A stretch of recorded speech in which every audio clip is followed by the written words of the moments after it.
los delitos que contiene la parte especial al caso concreto. Es decir, este curso no busca memoria ciega, no busca diferencias o cuestiones básicas, sino pretende que ustedes conozcan los delitos, los elementos de los delitos y que lo puedan aplicar a casos hipotéticos concretos, de los cuales hay centenares de casos en la doctrina que se han fabricado para poder aplicar lo que dice la ley al caso concreto.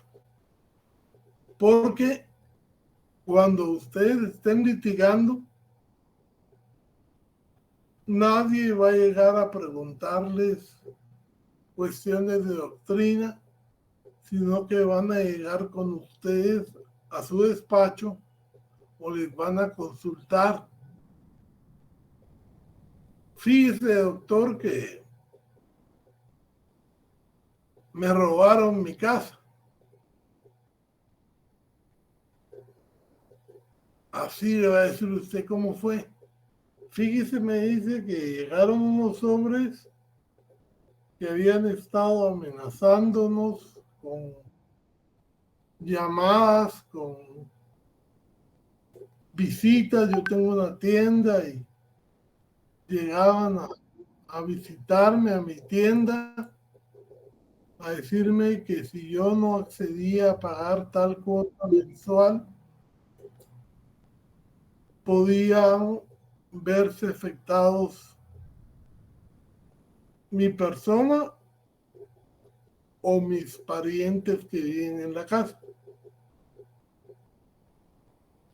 Y entonces un día llegaron y me llevaron unos papeles y yo los tuve que firmar por el miedo, y entonces me robaron mi casa. Ustedes a esta altura del partido ya saben que la casa es un bien inmueble y que bien inmueble no puede ser objeto de robo, porque solo se roban los bienes muebles. Entonces, esa figura por el que desposeyeron a la señora, ¿qué delito es? Buenas tardes, licenciado. No sé si estoy bien, pero sería extorsión. Exactamente. Porque la extorsión sí implica que se firme y se renuncie a derechos sobre bienes inmuebles. Entonces, vemos pues que la diferencia de conocer los delitos es la que nos hace a nosotros poder tipificarlos adecuadamente. Y por eso ahora vamos a conocer las leyes especiales, con la diferencia, bueno, tal vez no con la diferencia, sino con el agregado de que vamos a hacer críticas, porque en su mayoría desde los años 90 nosotros estamos aprobando leyes que vienen de convenios internacionales y lógicamente no están a veces acordes a la realidad nacional y pueden violentar en el contenido que tienen principios constitucionales de los que vimos al principio de Derecho Penal 1, que eran los principios constitucionales o los derechos humanos que están reconocidos en nuestra Constitución, y además por la preeminencia del derecho internacional que reconoce el artículo 46. También en convenios, en tratados de derecho internacional, tales como la Convención Americana o Pacto de San José, el Pacto de Derechos Civiles y Políticos, la Convención contra la Tortura, en fin, todos estos derechos que nosotros hemos firmado en materia de derechos humanos y que tienen prevalencia sobre el derecho interno. Entonces, la calificación va a hacerse de la siguiente forma. Las clases se van a dar sincrónicas como esta, empezando a las 5:30 en punto con los que estén los días martes y jueves. Pero también, como no todo puede ser exposición, porque a mí me interesa, como le digo, también la aplicación, van a haber laboratorios que se van a hacer en el periodo de clase y se van a resolver a la siguiente clase. Va a haber lectura de los que se va a dejar una comprobación para más adelante. Va a tener que ver ustedes videos dados por especialistas en la materia y que vamos a hacer preguntas puntuales del contenido y del aprendizaje de esos videos, porque aquí ustedes tienen que ver una educación integral. Lo peor que podemos hacer, y eso se lo digo a nivel general, es no hacer preguntas cuando se tenga duda. Yo les prometo fielmente contestar sus preguntas y si por alguna razón, porque también soy humano, no tengo la respuesta, investigársela y pues dárselas a ustedes en la siguiente clase. Me interesa mucho que ustedes estudien, por eso siempre les voy a dejar lecturas del código para que ustedes lean el código y podamos discutirlo en la siguiente clase, porque venir aquí a leer el código no tiene mayor sentido. Claro, tiene que hacerse, pero ya ustedes tienen que conocerlo, porque nuestra materia de trabajo son las normas por el principio de legalidad, pero las normas explicando el entendimiento que la doctrina tiene de ella. Así que hasta ahí vamos a llegar de la presentación. Primer parcial, 30 puntos. Segundo parcial, 40 puntos, que puede dividirse en 30 de examen y 10 de trabajos, o 20 y 20, de acuerdo a como vayamos viendo el progreso de ustedes, y 30 exámenes del final.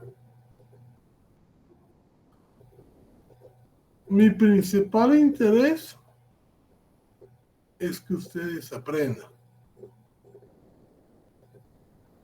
El suyo, lógicamente, aprender y ganar el curso. Y entonces yo siempre voy a estar dejando trabajos, tareas formativas, no sumativas. Las tareas formativas son tareas que ustedes van a tener que hacer para ver o corroborar yo que ustedes están aprovechando su tiempo en clase, máximo que estamos en la forma virtual.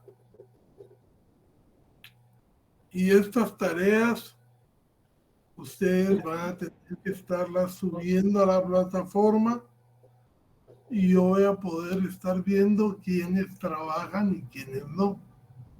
Eso me da a mí, también como profesor, una pauta de donde yo pueda echar mano para efectos de darles una calificación más justa, y eso se valora en puntos, pero son puntos extras. De tal suerte que el que no desee hacer los trabajos, el que no quiera hacerlos, no va a perder puntos, porque esos puntos son adicionales. Pero los que sí quieran hacerlos, los que sí cumplan con hacerlos en el tiempo y lo registren en la página de Classroom, es donde vamos a trabajar. Todo lo no presencial, pues van a poder adquirir esos puntos. Ya con todo esto, decirles que aquí busca uno evaluar lo que aprendieron, no lo que no aprendieron, que yo soy un hombre muy abierto a dar revisiones. A mí no me molesta nunca en dar revisiones, y entonces todos los materiales que necesiten para sus trabajos, salvo que sea una investigación, yo se los voy a estar proporcionando con el tiempo suficiente para que la hagan. Y les voy a estar mandando instrucciones precisas de la forma y del fondo para presentar sus trabajos. Suplico pues, que lógicamente ustedes ya tienen años de trabajar con estas plataformas, puedan cumplir con entregar en tiempo las tareas. Habiendo concluido esta parte de presentación, vamos a entrar de una vez a la materia.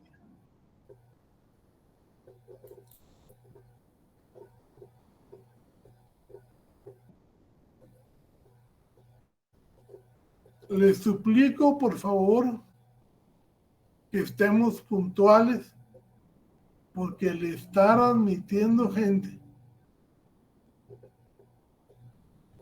me resta posibilidad de comunicación. Entonces ya ahorita que van a ser las 5 de la tarde, yo voy a empezar la clase y en cuanto nomás pueda les doy entrada a los que estén pendientes. Bueno, vamos a hablar de los delitos contra la fe pública. Cuando hablamos de delitos contra la fe pública, debemos de empezar a entender qué es la fe pública. ¿Qué se entiende por fe? A ver, Kimberly.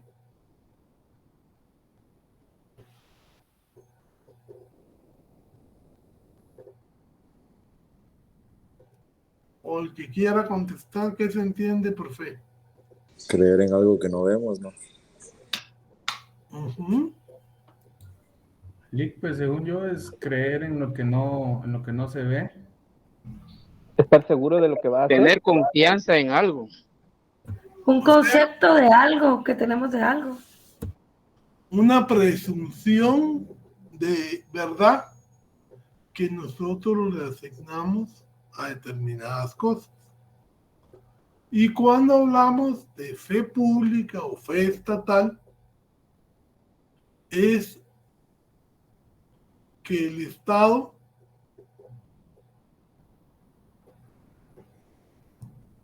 le da un rango de veracidad a ciertos documentos, a ciertas cosas, a ciertos valores, para poder realmente organizar una vida social. Por ejemplo, ustedes están estudiando una carrera que los gradúa de abogados y notarios. Es decir, tiene esa doble connotación. El abogado es el que litiga, el que va a los tribunales. El abogado asesora casos, litiga en los tribunales. Ahora bien, el notario público es un funcionario público que tiene la alta investidura de que todo lo que él afirma se tiene por cierto, salvo que se demuestre lo contrario. Es decir, el notario tiene fe pública. Si vemos un billete de los cafecitos que vale 100 quetzales, es del mismo tamaño, si es que todavía queda alguno, de los de un quetzal, porque ahora los quetzales están también en moneda. O tiene la misma forma, el mismo tamaño que el de 10 o que el de 5. Pero nosotros sabemos que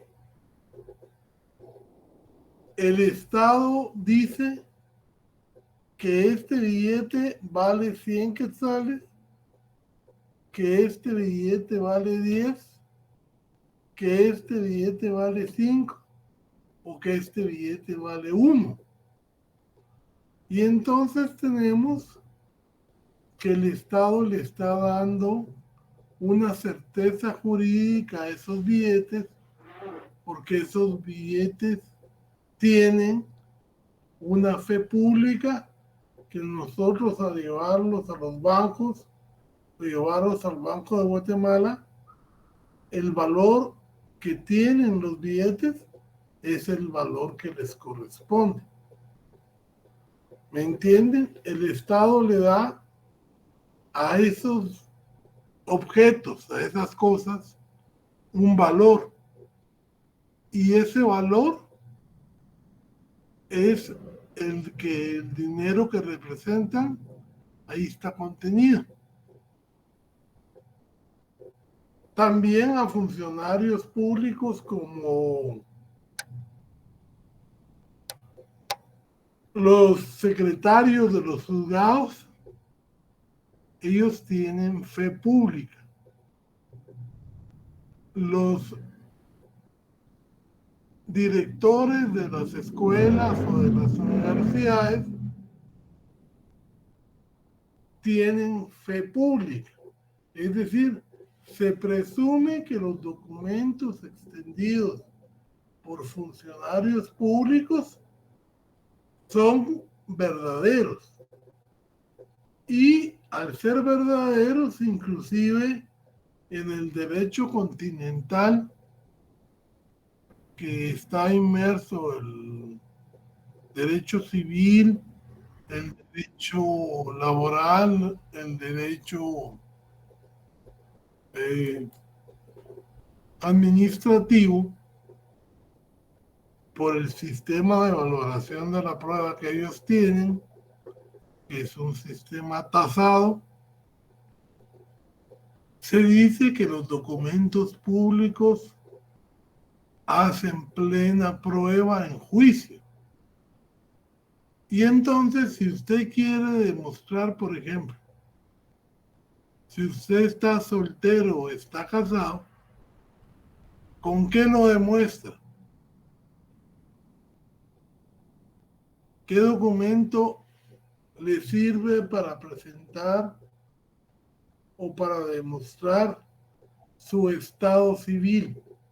En el DPI, Lic. Certificación de matrimonio. O sea, su partida de nacimiento.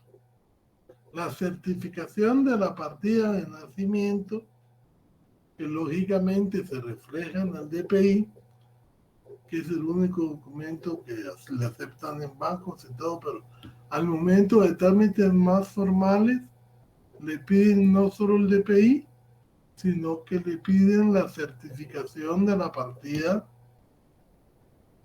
de nacimiento, porque usted no lleva la partida, sino que lleva una certificación, y entonces eso hace que usted demuestre primero que está vivo,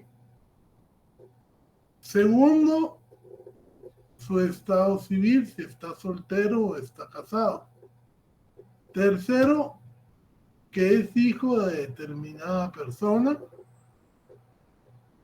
si es padre también de determinada persona, su relación de nacional o extranjero, o sea, el estado civil alcanza todas las relaciones que lo unen a usted con el Estado. Entonces, la fe pública puede ser de varias clases. Fe pública que alcanza la moneda, por ejemplo. Fe pública de las personas que tienen por decisión del Estado la posibilidad de que se presuma la veracidad de los documentos que extienden. La fe pública registral. Si usted compra una casa para poder tener la propiedad de la casa, usted tiene que cumplir con registrar la misma a su nombre. Y eso automáticamente también tiene que dar un aviso para el catastro respectivo. Si usted tiene vehículos, también hay un registro para vehículos.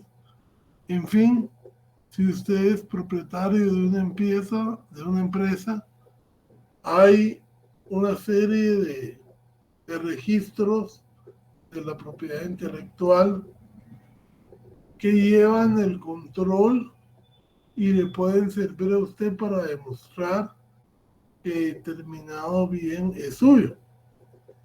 Entonces, la fe pública es esa presunción de veracidad del que el Estado dota a cosas, a registros o a personas, y que por ser disposición del Estado se presume que esas cosas son ciertas hasta que se demuestre su nulidad o su falsedad. Entonces, entendiendo lo que es la fe pública como en general,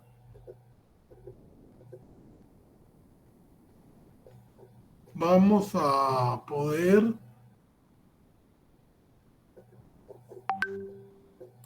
entrar a ver ciertos aspectos que nos interesan mucho de la misma. La moneda, les decía yo, la moneda tiene una presunción de veracidad. No sé si se está viendo la presentación. Sí, licenciado. Bueno, entonces, como la moneda tiene una presunción de veracidad, el Estado tiene que evitar que esa moneda la fabrique cualquiera. O sea, porque si no, no habría un control y todo el mundo se pondría a fabricar moneda y todos nos haríamos millonarios porque cada quien fabricaría lo que quisiera. La moneda tiene una serie de características, el tamaño del papel, los materiales que se usan, los colores. Hay dispositivos de seguridad en la misma moneda y que a ustedes se los enseñan para que puedan distinguir. Hay máquinas para reconocer la moneda cuando es legítima. Y entonces, ¿todo por qué? Porque fabricar moneda es un delito. La fabricación de moneda es un delito. Y es un delito que inclusive puede ser perseguido hasta fuera del territorio nacional. ¿Se acuerdan ustedes que hay un principio que nos dice que Guatemala ejerce su derecho penal contra todos los que estén en el país, sean nacionales o extranjeros, pero dentro de las fronteras del territorio? ¿Cómo se llama ese principio? ¿De legalidad, licenciado? No, no. Ese es el principio de territorialidad de la ley penal. Artículo 4 de su Código Penal. Pero dice Licenciado, que también está que ciertos casos que responden a 3 principios, a saber, nacionalidad, defensa y universalidad, se pueden juzgar en Guatemala, aplicar la ley guatemalteca, aunque se hayan cometido fuera del territorio, en esos casos en que se trate de esos 3 principios.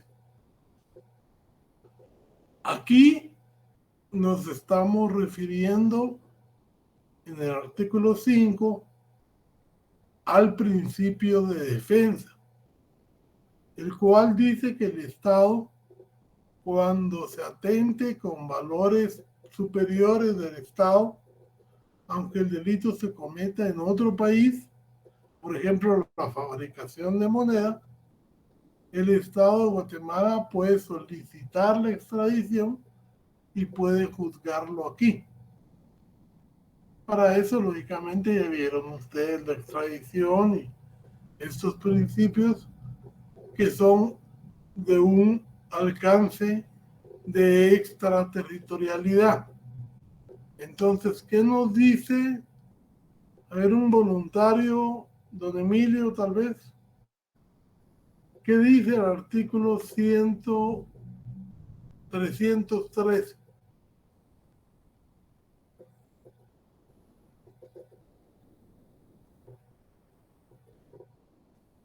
La foto me dejan ahí, no está presente. A ver, Shirley.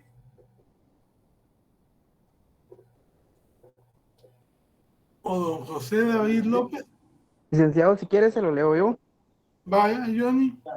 Dice artículo 313, fabricación de moneda falsa. Quien fabricare moneda falsa imitando moneda legítima nacional o extranjera de curso legal en la República o fuera de ella será sancionado con prisión de 2 a 10 años.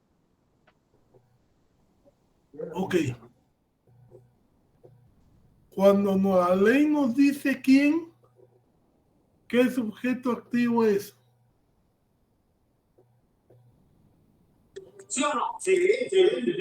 Sujeto activo, perdón, Lick. Sí. ¿Qué clase de sujeto activo es? Acuérdense que hay dos tipos de sujeto activo. El común y el especial. Aquí Ese es el común, licenciado. es el común porque cualquier persona lo puede hacer. ¿Cuál es el núcleo del tipo objetivo? Que está reflejado en un verbo. En ese caso, la calificación, Lick. Fabricar de moneda. Falso. Fabricar, Lick. Exactamente. Fabricar moneda falsa. O imitando moneda legítima nacional o extranjera. Y tiene que ser de curso legal. ¿Por qué? Porque si usted viene y lo encuentran falsificando cuartillos reales que estuvieron en vigencia hace ya 100 años en Guatemala, esa era moneda de curso legal hace 100 años. Para que usted cometa el delito, tiene que ser moneda de curso legal vigente ahorita del país. Por ejemplo, si usted está falsificando billetes de a 100 o billetes de a 200. Los billetes de a 200 son moneda de curso legal hoy en día, pero no estaban hace 50 años, por ejemplo. O sea, tiene que ser moneda de curso legal, ya sea del país o del país del que la están fabricando. No puedo yo, digamos, ahorita fabricar, ¿qué les dijera yo? Dólares confederados, cuando ya esos dólares no están vigentes en Estados Unidos. Ahí podría ser otro delito, pero no es el delito de falsificación de moneda. Les digo esto porque cuando ustedes van desprendiendo los elementos de cada delito, de acuerdo a su cuadro típico, van a encontrar, por ejemplo, el sujeto activo es cualquier persona, el sujeto pasivo es la sociedad, el núcleo del documento, el núcleo del tipo objetivo es el verbo rector y la moneda, la moneda que es prohibida falsificar es moneda que sea de curso legal del país del cual se está falsificando.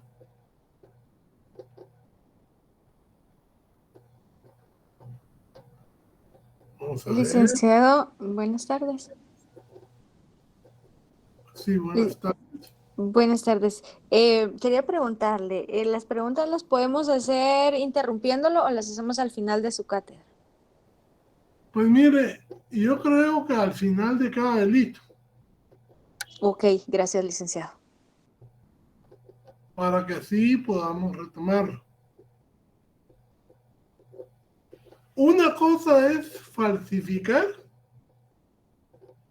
y otra cosa es alterar. Fíjense aquí cómo cambia la cuestión. ¿Qué se entiende por alterar? Se entiende que el billete es verdadero, pero usted lo altera. Digamos, usted agarra uno de 20 y de alguna forma le pone el cero de más, y entonces parece de 200, pero es de 20. Ahí está usted alterando de cualquier manera moneda legítima nacional o extranjera de curso legal y la pena es la misma, de 2 a 10 años. Ustedes miran entonces que aquí la diferencia está en que usted, cuando falsifica, crea totalmente la moneda falsa. En cambio, cuando la altera, está actuando sobre una moneda verdadera, pero la está modificando de alguna forma. Vamos a ver, doña Francisca.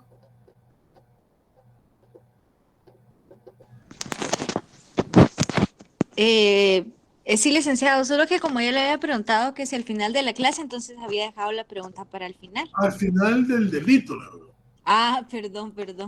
Ok, va, entonces no me quedó muy claro si lo de curso legal de la moneda se refiere a la moneda que esté vigente en ese momento. Exacto. Ah, ok, comprendo. Sí, porque si hablamos o sea, si hablamos de falsificar, por ejemplo, los centavos que se usaban en aquellas épocas, ahí ya no contaría, ¿verdad? Bueno, aquí actualmente hay centavos que no le sirven para nada, pero actualmente están vigentes los centavos. Ah, Por entonces sí ejemplo, contaría en ese sentido. porque esa es moneda de curso legal. Pero, por ejemplo, Ah, Guatemala tuvo monedas de 2 centavos, cuartillos reales, pesos. Esas monedas que ya no están vigentes, que ya no son de curso legal, si usted fabrica eso, podría ser para otro delito, pero no para el delito de fabricación. Don Sergio, ya, gracias, Lick. Lick, Gracias, buena tarde. ¿sí?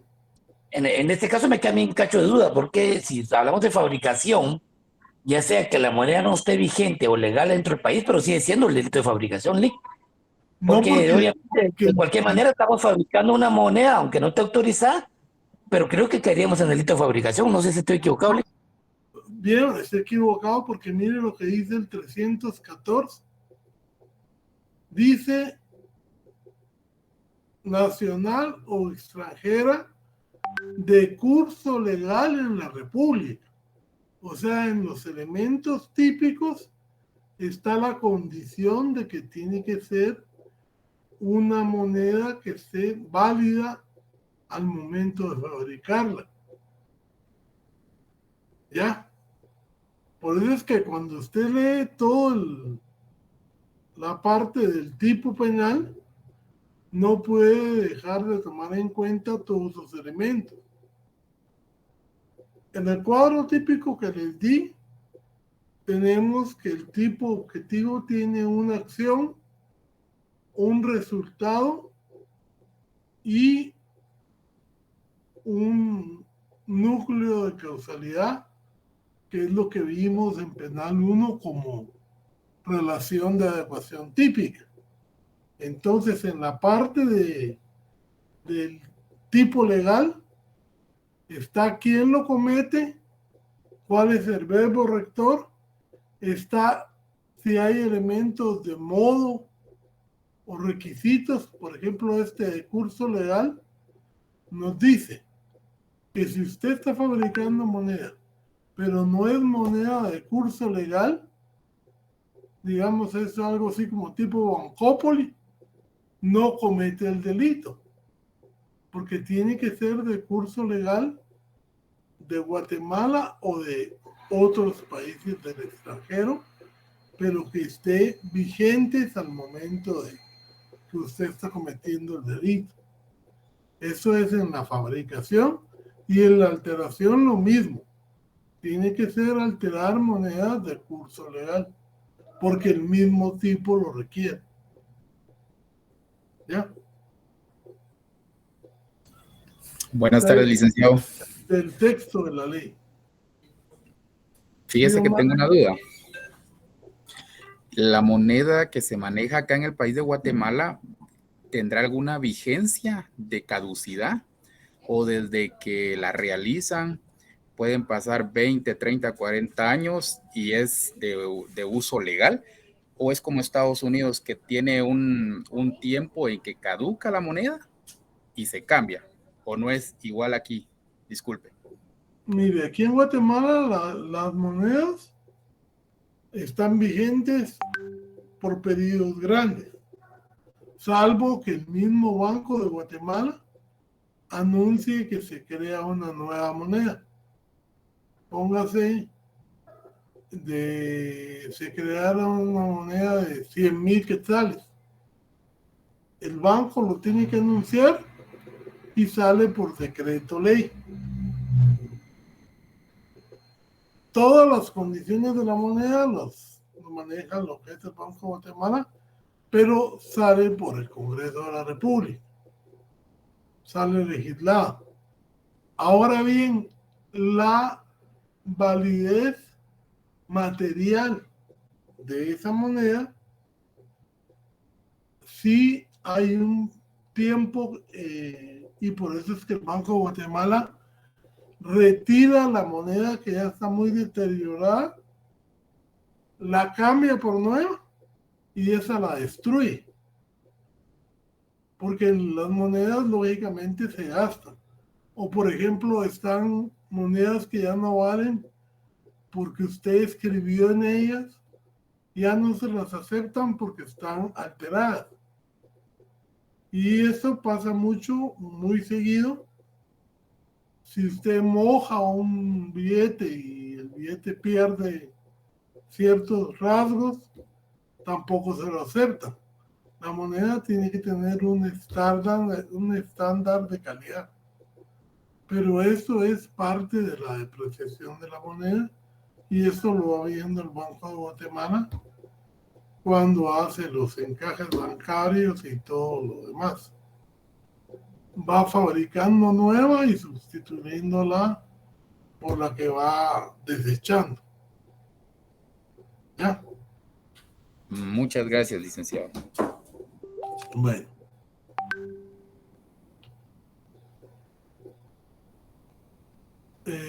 Byron 10. Solo buenas tardes. Es lo mismo, la misma pregunta era con la moneda. Hay monedas que desde el, por ejemplo, el quetzal, que hace una moneda que no ha perdido su validez por largo tiempo, que ahí todavía encontramos billetes todavía, de cierta manera, de un porcentaje de 5 o 6 años atrás. Por lo mismo que usted explicaba, ¿verdad, Lick? Entonces creo que me queda claro como usted explicó anteriormente. Y pues, y también hay monedas que ahora ya se sabe que son monedas más que billetes. Pero eso lo hicieron por dos cosas. Porque sale más barato ese tipo de monedas que los billetes y porque para darle mayor uso, mayor extensión de uso. Aunque también, pues qué tan cierto sea, no podría decirlo yo. Bueno, ya hablamos de falsificación de moneda, ya hablamos de alteración de moneda.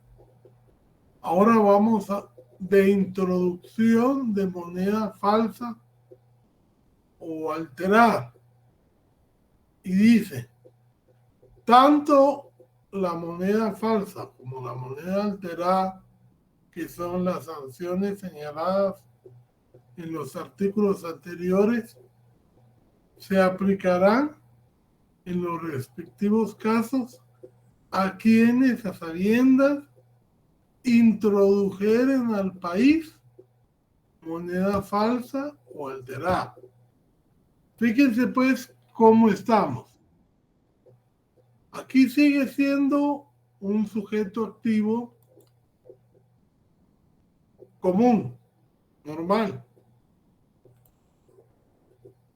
La ley aquí establece claramente que la pena va a ser la misma, pero ya no solo para el que altera o fabrica, sino que también para el que sin haber alterado o sin haber fabricado ingrese al país. Aquí hablamos de fronteras. hay que ingresar al país esa moneda. El delito lo comete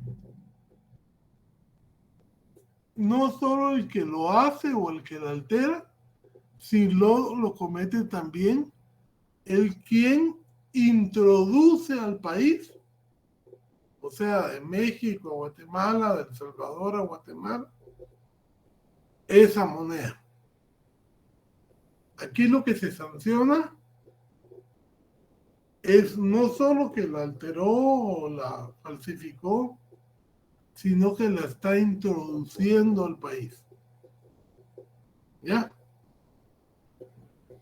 Por eso es que ustedes tienen que extraer el elemento típico a través del cuadro que yo les proporcioné, para que vayan sabiendo cuándo es uno o cuándo es otro, o cuándo hay dos. Si yo les pongo un caso, en la frontera de un municipio de El Salvador, guatemaltecos se dedicaban a fabricar moneda de curso legal y después la introducían al país. ¿Cuántos delitos hay? 2. 2, licenciado. Fabricarla o alterarla y luego introducirla. ¿Ya?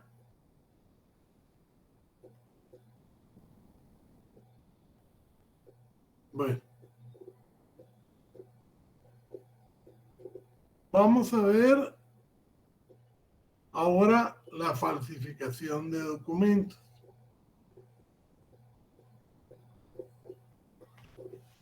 Los documentos, cuando hablamos de documentos, hablamos de cualquier testimonio donde queda plasmada una voluntad, una declaración. Entonces, por ejemplo, lo mismo sería un testimonio, las ruinas de los mayas, las estelas mayas, las pinturas murales, que los documentos. Pero ya en materia de ley, cuando hablamos de falsedad, hablamos de falsedad documental. Y cuando hablamos de documentos, ya nos referimos a papeles o a documentos que tienen el carácter de papel, como el DPI, como la licencia. Y entonces hay dos tipos de documentos: los documentos públicos y los documentos privados. ¿Quién hace un documento público? El documento Un abogado. público, el Estado, ¿verdad? Y los documentos privados los hacen las personas dentro de su ámbito particular. Por ejemplo, seguimos con sujetos activos básicos, comunes. Si yo vengo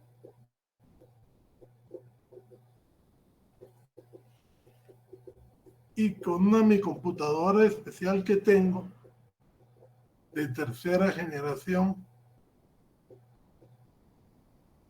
le meto el material que corresponde y empiezo a generar un DPI.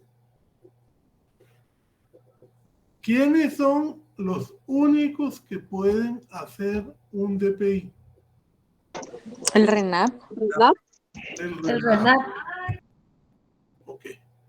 Entonces, y el RENAP tiene su propia división sobre quién ingresa los datos, quien los plasma en el documento, en fin. Entonces, si yo vengo y hago en todo o en parte un documento público o altero uno verdadero, donde pueda resultar un perjuicio para un tercero, recibo una pena de prisión de 2 a 6 años. Es decir, por ejemplo, yo voy con mi amigo al RENAP a recuperar el documento, pero quiero que ya no me ponga que soy casado, sino que soy soltero. Él está haciendo un documento verdadero, pero con datos falsos. Entonces él está cometiendo falsedad material, porque la falsedad material se hace sobre el documento público, ya sea haciéndolo en todo o en parte, alterándolo, de alguna forma, pues, que no sea verdadera la información que en él está.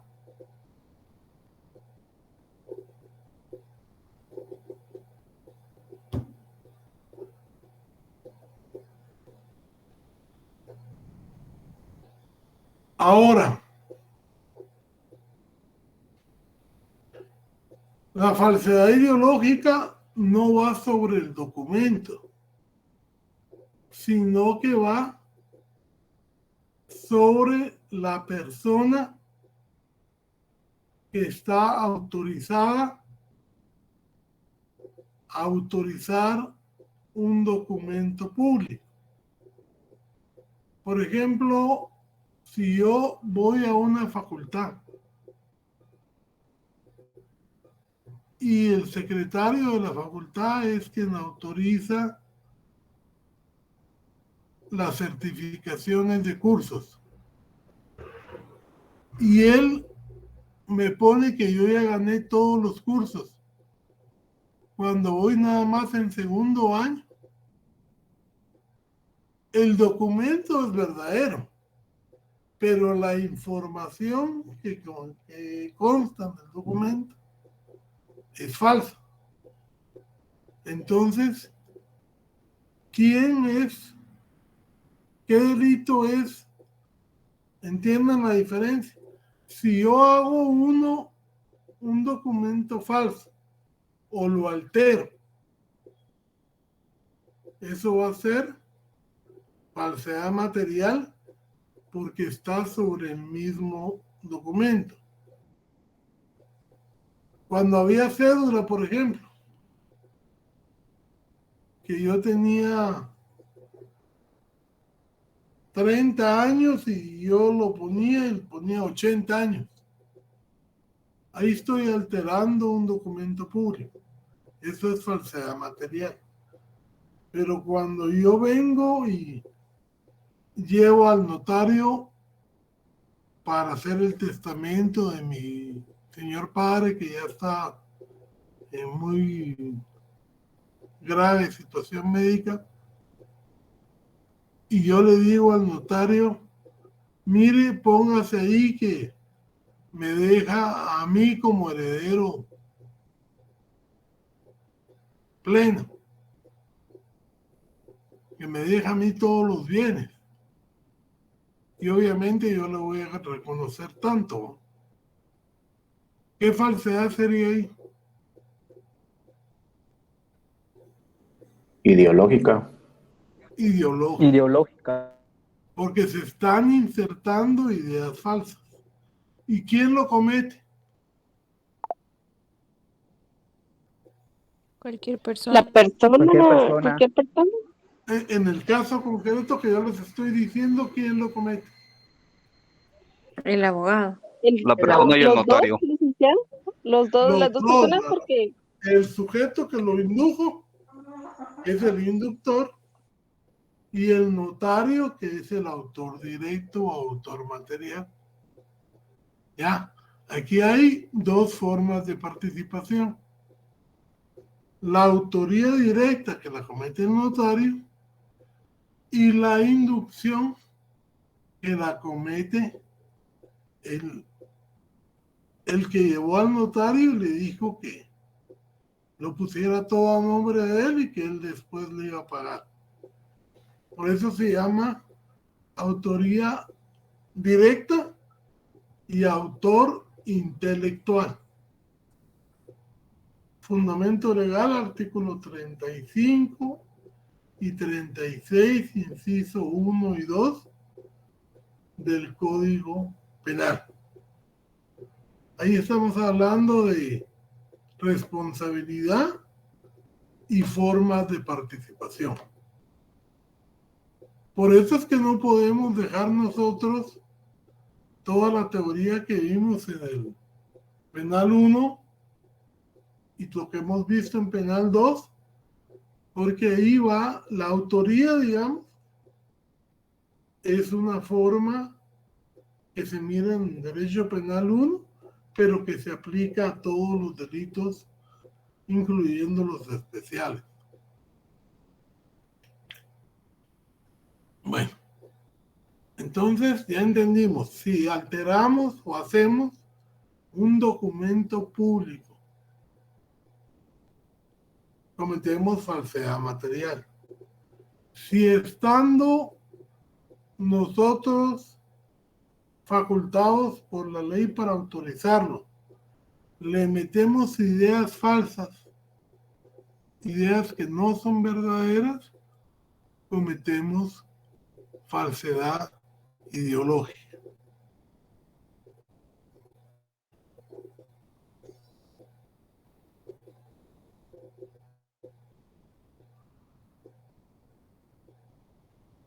Ahora bien, dijimos que habían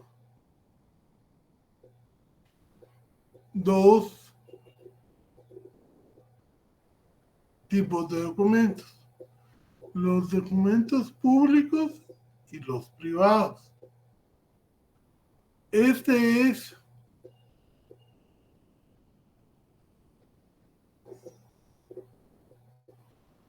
una ley, el 323. ¿Qué tipo de norma es? A ver, don Sergio Giovanni.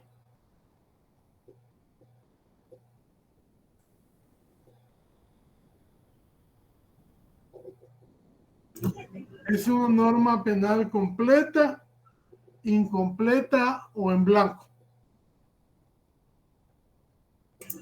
Según yo, es una norma completa, Lick. No. No es completa porque la norma completa tiene la descripción de la conducta. Y aquí, ¿qué nos dice el artículo 323? Léalo, por favor. Sí, falsificación de documentos privados, artículo 323. Quien en documento privado cometiera alguna de las falsificaciones a que se refieren los dos artículos anteriores será sancionado con prisión de 1 a 3 años. O sea, está bien establecida la pena, pero para entender cuáles son los delitos, usted tiene que irse al 321 o al 322. O sea, para saber si es falsedad material o es falsedad ideológica. Y por eso esta norma es una ley penal en blanco. ¿Se acuerda que las normas penales son 3? Cuando tenemos el tipo penal y la punibilidad, o sea, tenemos la descripción de la conducta prohibida y la pena, es una norma completa que tiene su supuesto y su consecuencia. Cuando no hablamos de normas de contenido propiamente penal, sino que son normas como principios, el artículo 1 del Código Penal. El artículo 1 nos dice que es el principio de legalidad. No nos da un delito, nos da solo una norma que regula todo el quehacer jurídico del país. Esa norma es una norma incompleta, junto con las 122 casi de la primera parte del código. Esas son normas incompletas porque nos dan doctrina o nos dan principios para entender y poder aplicar el resto de los delitos. La norma completa es la que contiene delitos, supuesto y consecuencia. Y la norma en blanco es la que tiene bien definida la pena, pero para poder entender el supuesto, el elemento del tipo penal, hay que irse al Código Penal, hay que irse a otra ley que puede ser civil o penal, o inclusive a reglamentos de menor jerarquía, como nos pasó con el caso de las contravención de medidas sanitarias en época de la pandemia. A ver, don Jeffrey Soto. Lick, buenas noches. Solo Sí. para resumir un poquito lo de la norma penal incompleta, ¿se puede decir que estas no establecen la pena? Al contrario, establecen claramente la pena. Lo que no establecen completamente es el tipo penal objetivo. O sea, ¿qué es lo que se está sancionando? Y entonces, para entender qué es lo que se está sancionando, nos tenemos que remitir, como en este caso 323, a los artículos anteriores, 321 o 322, que nos definen cuándo hay falsedad material o cuándo hay falsedad ideológica. O en el caso de la infracción de medidas sanitarias, 307 o 310 del código, que nos dice que cuando se vulneren medidas sanitarias de los acuerdos, pero tenemos que ir a ver el acuerdo para saber cuáles son esas medidas sanitarias. Por ejemplo, en el caso de la pandemia, el uso de la mascarilla obligatoria, la limitación a la hora de salir, quiénes podían salir, todo eso lo dice un acuerdo gubernativo. Si usted viola ese acuerdo gubernativo, comete el delito de contravención de medidas sanitarias. O sea, la pena está claramente expresa, pero lo que no está claro es el tipo objetivo. ¿Ya? Gracias, Lick. Buenas tardes, licenciado. El último que dijo es la norma en blanco. Ley penal en blanco o norma en blanco. Ah, de acuerdo, muchas gracias. Bueno, el 324, léalo por favor. ¿Qué me hace el favor?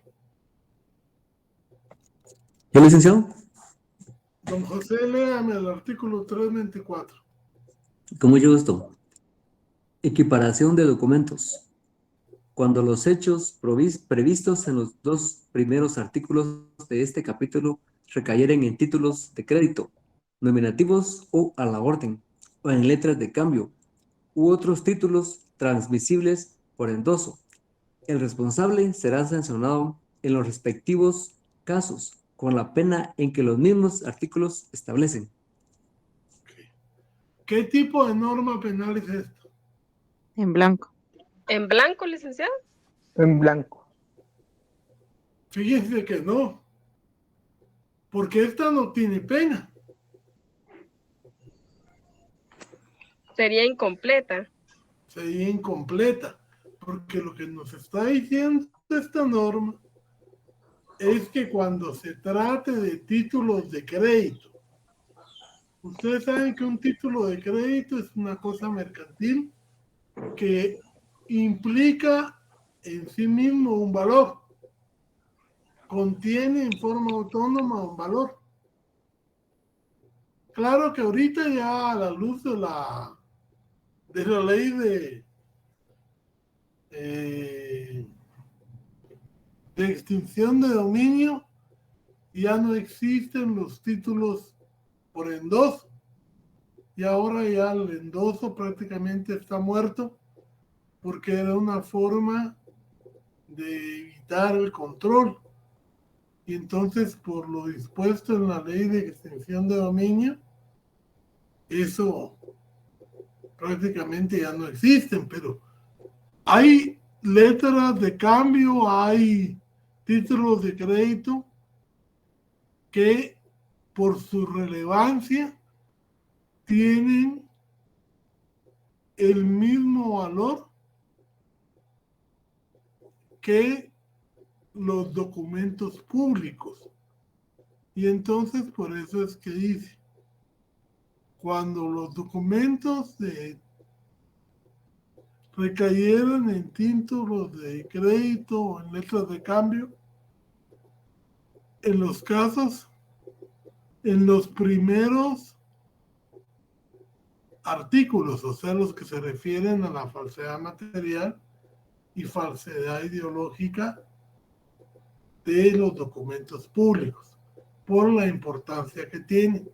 Pero esta es una norma que es más un principio que una norma en sí, porque no contiene delito.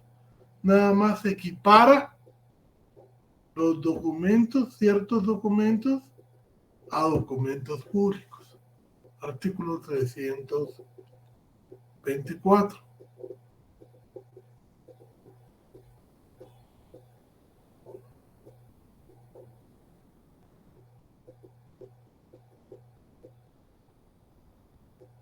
Este es un caso muy interesante, el 325, por favor, léamelo, don Harry. Buenas tardes, licenciado. Léame el 325. Con mucho gusto. Uso de documentos falsos. Artículo 325. Quien sin haber intervenido en la falsificación hiciere uso de un documento falsificado a sabiendas de su falsedad, será sancionado con igual pena que la que correspondiere al autor de la falsificación. Okay. Bueno. Ya para terminar, este es el último.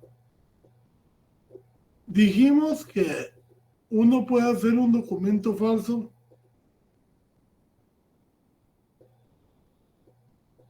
cuando lo hace totalmente falso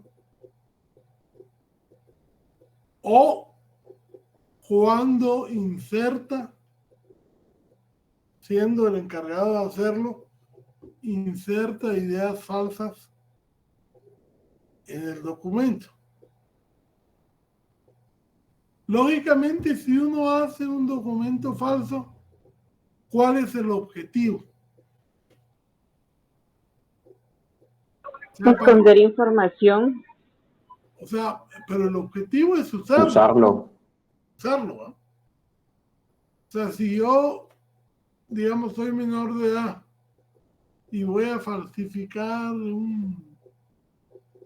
Antes, cuando todavía se usaba la cédula, falsifico la cédula, le pido a mi primo que trabaja en la alcaldía que me saque una cédula falsa, que me haga una cédula falsa. El objetivo es usarlo para conseguir trabajo o qué sé yo, para cualquier cosa, pero es usarlo.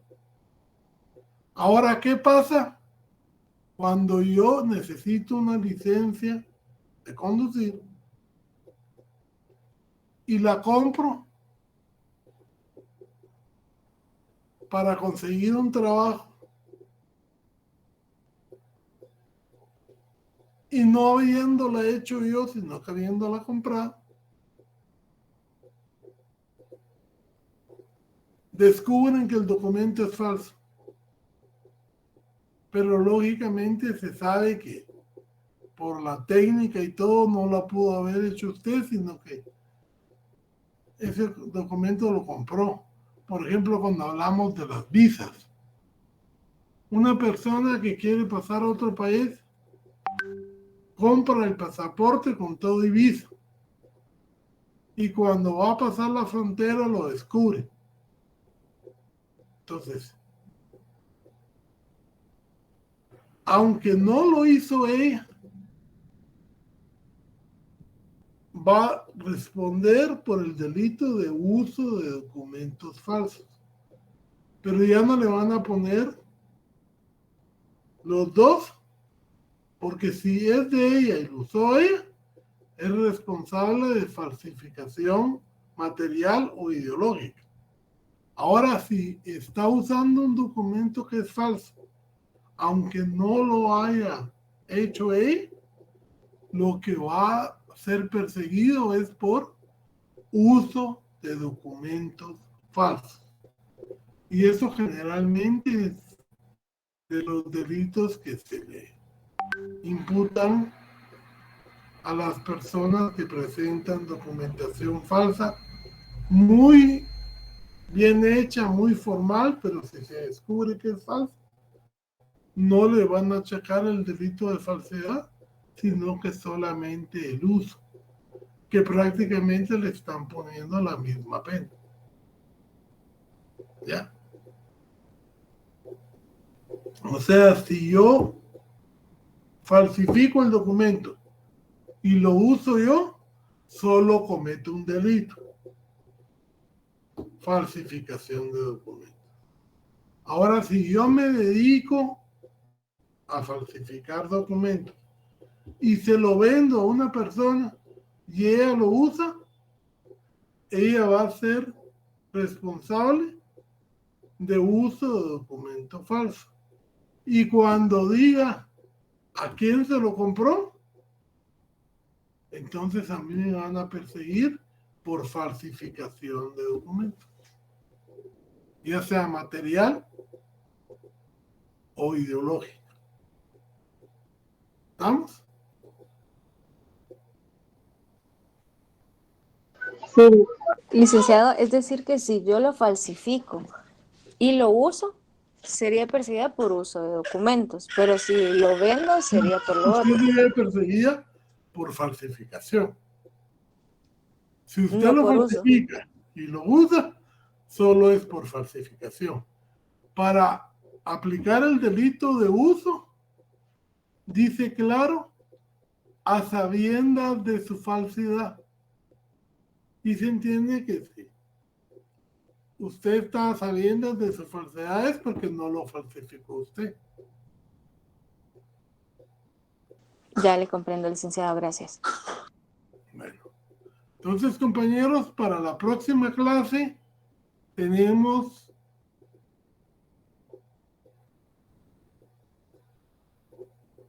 sigan leyendo del 326 al 328,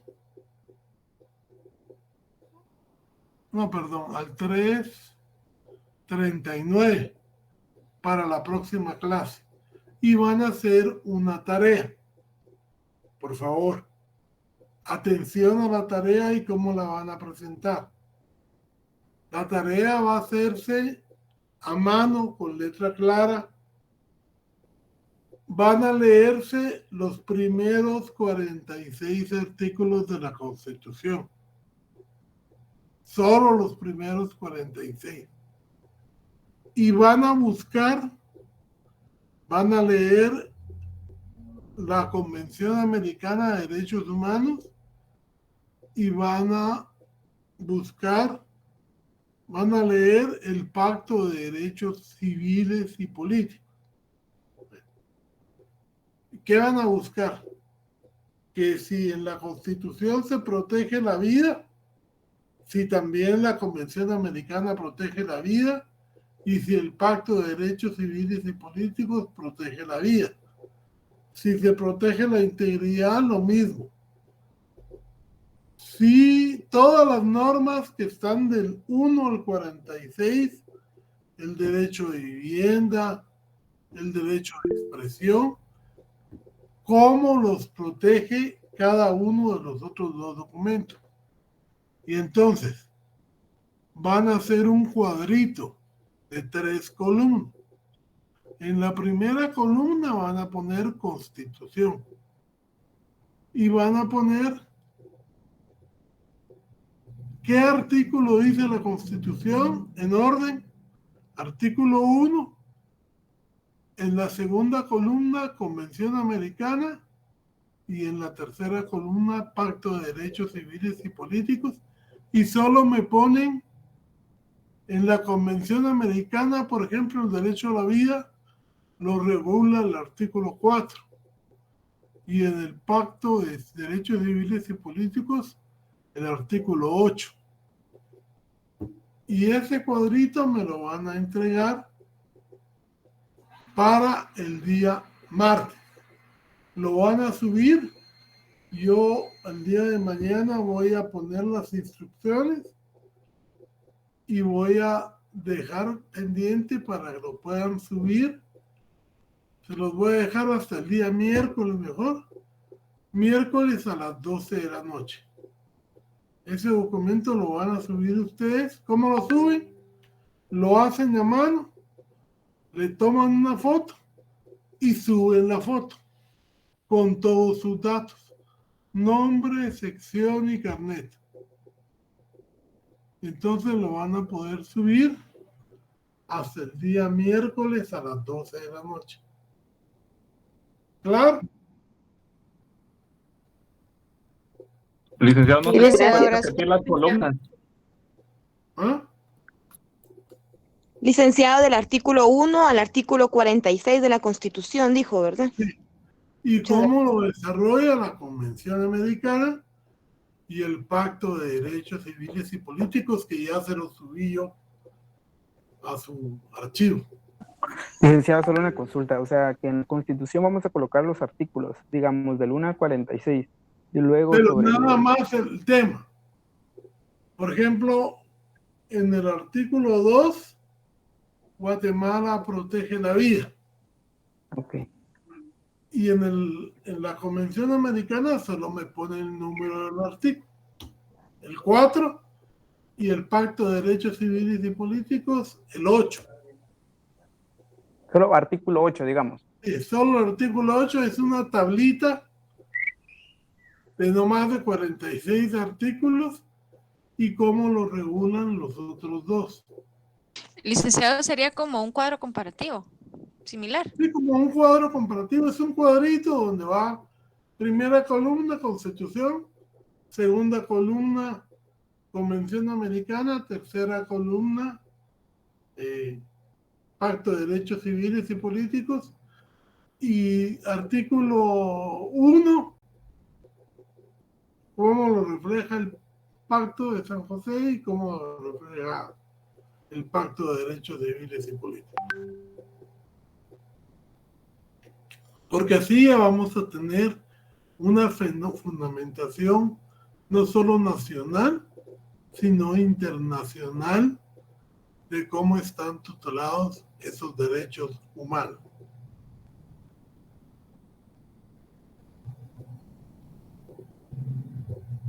Le toman una foto y lo suben. Para eso van a tener de plazo hasta el miércoles a las 12 de la noche.